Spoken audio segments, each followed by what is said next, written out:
Everyone, welcome back to our channel. और आज हम अपना एक नया चैप्टर स्टार्ट करने वाले हैं, दैट इज़ इलेक्ट्रोमैग्नेटिक वेव्स। और ये लेक्चर जो होगा वो हमारा वन शॉट होगा, मतलब हम पूरा चैप्टर एक लेक्चर में कवर करने वाले हैं। सो चलिए शुरू करते हैं, ठीक है। देखो, ये चैप्टर की शुरुआत में क्वेश्चन से हम करते हैं। पहला मतलब अभी आपने जो पुराने चैप्टर्स पढ़े ना, उससे आपको ये क्वेश्चन तो बन ही जाना चाहिए कि EM wave carry energy but non momentum. ये सही है कि गलत? ऑफ कोर्स गलत है। ईएम वेव जो है, अगर वो एनर्जी कैरी कर रही है तो मोमेंटम भी कैरी करेगी ही, है ना, क्योंकि एनर्जी है तो मोमेंटम भी होगा ही। मतलब ये ऐसा ज़रूरी नहीं है कि एनर्जी हो तो मोमेंटम भी हो, बट इस केस में एनर्जी है तो मोमेंटम भी है, ठीक है। और मास ऑफ फोटोन क्या जीरो होता है? बिल्कुल, ठीक है। आगे देखते हैं। यहाँ से हमारा चैप्टर स्टार्ट होता है ईएम वेव्स। ईएम वेव क्या होता है? कॉम्बिनेशन होता है of mutually perpendicular electric and magnetic field is refer to as EM wave in vacuum. मतलब कि जो इलेक्ट्रिक फील्ड और मैग्नेटिक फील्ड परपेंडिकुलरली होते हैं, उनके कॉम्बिनेशन को ईएम वेव कहते हैं, ठीक है ना। इसमें सपोज कि जो हमारा इलेक्ट्रिक फील्ड है ना, वो वाई डायरेक्शन में क्या हो गया, उसका मतलब वो क्या होगा, E naught sine omega T, sine omega under bracket T minus X by C J cap, क्योंकि जे डायरेक्शन में, वाई एक्सिस में। और मैग्नेटिक फील्ड को जेड में ले लेते हैं तो क्या हो जाएगा, B naught sine omega T minus X by C K cap, क्योंकि जेड डायरेक्शन में। और स्पीड ऑफ लाइट को ना हम एक्स डायरेक्शन में ले लेते हैं। स्पीड ऑफ लाइट का फॉर्मूला क्या होता है, 3 इंटू 10⁸ मीटर पर सेकेंड, ठीक है। अब जो न्यू है, न्यू क्या होता है, frequency. Frequency is inversely proportional to temperature, ये सॉरी टाइम, ये तो हमको मालूम है। ओमेगा का फॉर्मूला क्या होता है, 2 पाई न्यू या फिर 2 पाई एफ, इसको लिखते हैं, फ्रीक्वेंसी होता है। और टाइम का फॉर्मूला क्या हो जाएगा, 2 पाई बाय ओमेगा, ठीक है।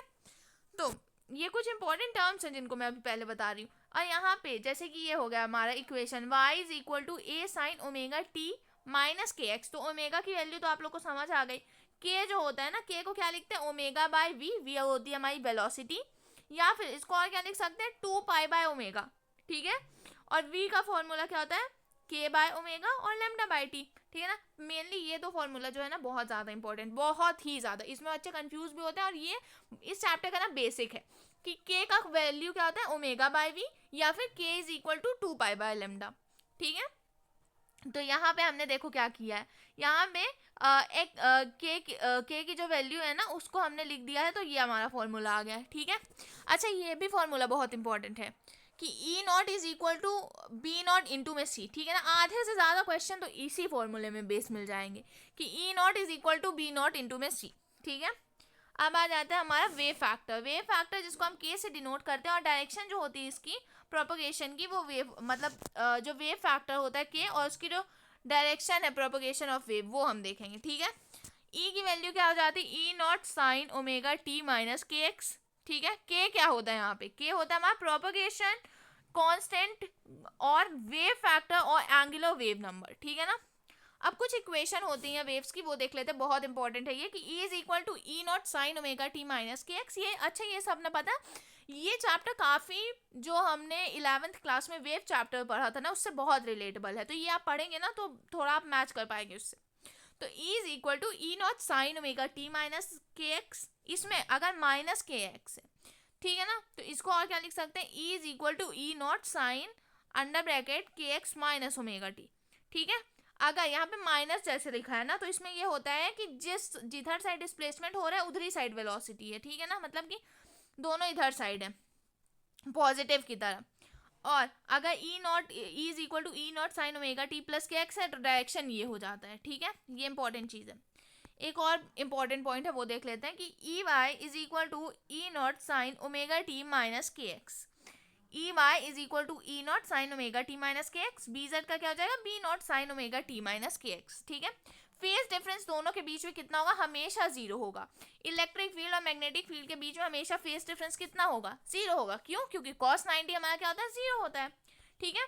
तो ये फॉर्मूला है, ये बहुत इंपॉर्टेंट फॉर्मूला है, बता चुकी हूँ मैं। यहाँ पे क्या होता है कि इलेक्ट्रिक फील्ड, मैग्नेटिक फील्ड और जो लाइट की मतलब कि जो वेव है, उसका जो स्पीड है, वो तीनों ना आपस में परपेंडिकुलर होते हैं, ठीक है ना। तीनों म्यूचुअली परपेंडिकुलर होते हैं।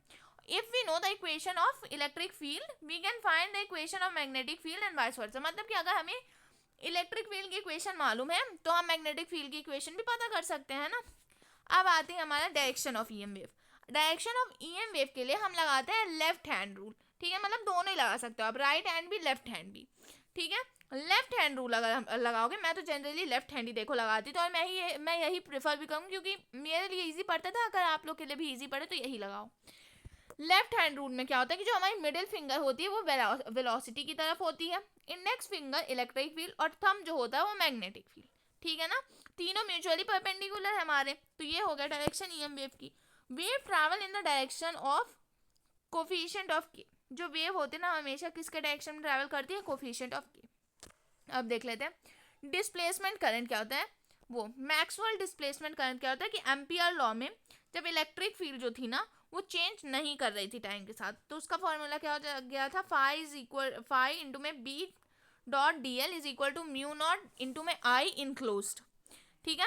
और अगर इलेक्ट्रिक फील्ड वैरी कर रही है टाइम के साथ तो वहां पे क्या हो जाएगा, फाई बी इंटू में D L is not equal to mu naught I, ठीक है। और यहाँ पे क्या है कि जो डिस्प्लेसमेंट करंट होता है ना वो हमेशा कंटिन्यूस होता है जब इलेक्ट्रिक फील्ड चेंज कर रही है सर्किट में, ठीक है ना। तो displacement current is continuous when electric field is changing in the circuit.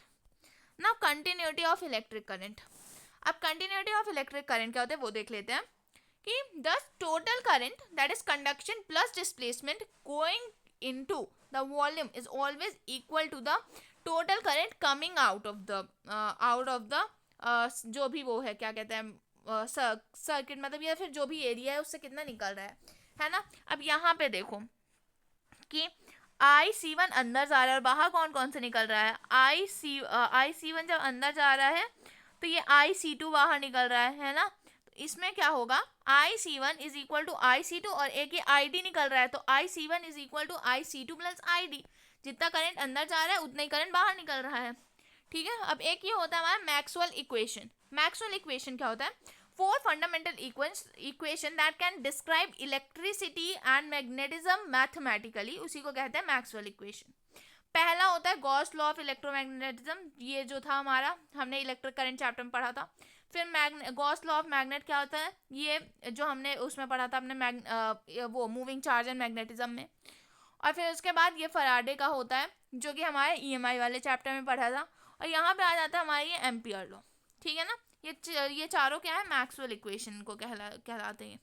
ये इक्वेशन जो होते हैं ना कलेक्टिवली इनको क्या कहते हैं, मैक्सवेल इक्वेशन।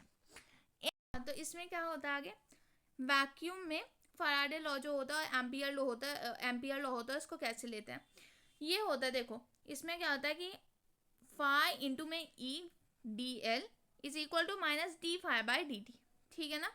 एम्पियर लॉ में यही चीज़ कैसे होती है, इंटीग्रेशन करेंगे जब मैग्नेटिक फील्ड का विथ रिस्पेक्ट टू dl, तो क्या आ जाएगा म्यू नॉट E0 इंटू में d∅ electric field by dt, ठीक है ना। ये एक फॉर्मूला है, देख लेना इसको ऊपर से। Now speed of wave in vacuum क्या होती है, c is equal to under root one by under root mu naught into में E0। बहुत इंपॉर्टेंट है ये, तो वेरी इंपॉर्टेंट, ये क्वेश्चन डायरेक्टली इसमें फॉर्मूला ही पूछ सकते हैं, ठीक है ना।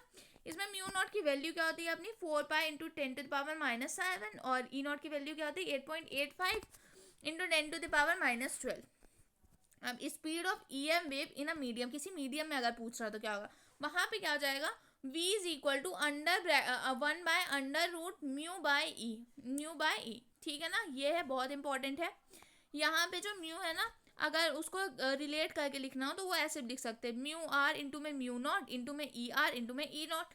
फिर इसको अलग अलग लिखे तो ऐसे लिख सकते हैं, म्यू नॉट इंटू में E naught by mu are into में ई आर। तो 1/म्यू नॉट क्या था, सी था अपना, सी की वैल्यू थी, तो इसको ऐसे लिख सकते हैं, v is equal to c by under root mu are into में ई आर, ठीक है ना। ये भी फॉर्मूला आप याद कर सकते हो रिलेट करके, रिलेटिव वाला।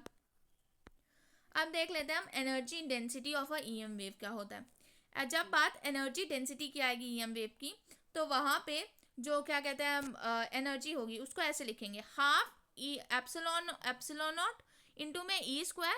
और जब मैग्नेटिक फील्ड की मतलब क्या कहते हैं मैग्नेटिक फील्ड की एनर्जी डेंसिटी की बात की जाए तो हो जाएगा 1/2 म्यू नॉट इंटू में B², ठीक है। अब ये क्वेश्चन है कि the energy of electromagnetic wave contain in a small volume oscillation with, तो वहाँ पे क्या होगा, double the frequency double the wave, जितनी ज़्यादा फ्रीक्वेंसी बढ़ेगी उतनी ज़्यादा वेव बढ़ेगी, ठीक है ना। ये एक इम्पॉर्टेंट पॉइंट है कि एनर्जी जो होता है वो हमेशा ऑलवेज इक्वली डिस्ट्रीब्यूटेड होता है इलेक्ट्रिक फील्ड में और मैग्नेटिक फील्ड में इन एन ईएम वेव। ठीक है, टोटल एनर्जी डेंसिटी क्या होता है, u B is equal to u E हो गया, तो यहाँ पे यू टी क्या आ जाएगा, u E plus u B. तो अगर हमारे मैग्नेटिक फील्ड की एनर्जी और इलेक्ट्रिक फील्ड की एनर्जी बराबर है तो इसको ऐसे लिख सकते हैं टू यू ई। ठीक है, तो यहाँ पे टोटल क्या आ जाएगा, 2 इंटू में हाफ एप्सिलॉन नॉट इंटू में ई स्क्वायर। ठीक है, उससे ये हमारा फॉर्मूला आ गया, ये इंपॉर्टेंट है। ठीक है, अब उसके बाद एवरेज एनर्जी डेंसिटी पूछ रहा है, तो इसका ये तो देखो डायरेक्ट फॉर्मूला है, इनको तो आपको याद कर लेना, रट लो भाई, डायरेक्ट ये फॉर्मूला है। अब ये कुछ इंपॉर्टेंट पॉइंट है वो देख लो, इंस्टेंटेनियस की बात है और एवरेज की, तो वहाँ पे क्या होगा, जब इंस्टेंटेनियस में एनर्जी पूछी जाए इलेक्ट्रिक फील्ड की तो हो जाएगा half epsilon naught into E square, और अगर एवरेज पूछी जाए तो 1/4 कर दो। ठीक है, और सेम मैग्नेटिक फील्ड में भी यही है कि यहाँ पे 1/2 था और यहाँ पे 1/4 कर दो, और टोटल में B naught B square by mu naught और यहाँ पे B square by 2 mu naught कर दो। ठीक है, अब उसके बाद आते हैं इंटेंसिटी। इंटेंसिटी क्या होती है, the energy crossing per unit area per unit time perpendicular to the direction of propagation is called intensity of a wave. इसका फॉर्मूला क्या होता है, I is equal to half epsilon naught into में E naught का square into में सी। ठीक है, ये होता है करंट का फॉर्मूला। नाउ ये देख लो, source of EM wave. Source का the basic source of EM wave is accelerated charge. बहुत इंपॉर्टेंट कि जो बेसिक सोर्स होता है ईएम वेव का ना, वो एक्सेलरेटेड चार्ज होता है। ठीक है, अब ये एक इंपॉर्टेंट चीज देख लो कि जैसे कि ये होगा radio wave, microwave, infrared, visible light, UV rays, X rays, gamma rays. तो जैसे ही आप इधर राइट की तरफ जाते जाओगे ना, तो वैसे वैसे आपका लेमडा जो होगा वो घटता जाएगा और फ्रीक्वेंसी होगी बढ़ती जाएगी। ये भी इंपॉर्टेंट चीज़ है। ठीक है, वेरी इंपॉर्टेंट। तो यहाँ पे ये चैप्टर हमारा खत्म हुआ। ये देखो है क्या इंपॉर्टेंट, तो है इसकी थ्योरी काफ़ी इंपॉर्टेंट होती है, फॉर्मूले तो है ही। तो ये चैप्टर यहाँ पे हमारा ख़त्म हो रहा है, और इसके बाद आपका जो भी डाउट हो please let me know in comment section. Thank you for watching, bye bye.